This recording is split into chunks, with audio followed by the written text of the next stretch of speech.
السلام عليكم ورحمة الله وبركاته. ازيكم عاملين ايه؟ يا رب تكونوا بخير وفي احسن حال. بصوا بقى الفراخ الجامدة اللي هي بقى عايزة اقول لكم ايه، مغطية على اي محل مشاوي.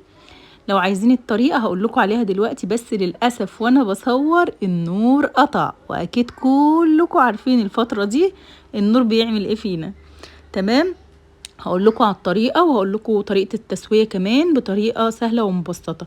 كل اللي هنحتاجه بصلايه، طماطمايه، وكمون وملح وليمونه وشويه من الخل. كل ده هنضربه في الخلاط وهندلك الفراخ بتاعتنا كويس جدا بيها، وهنسيبها ساعه او ساعتين في التلاجة حسب ما انتي عايزه تعملي الفراخ.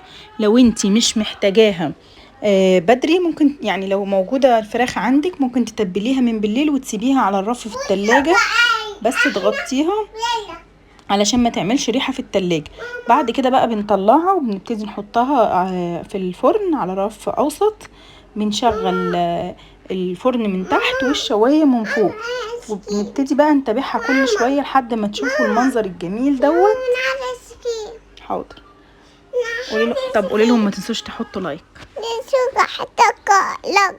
لايك واشتركوا في القناة وكبروا القناة.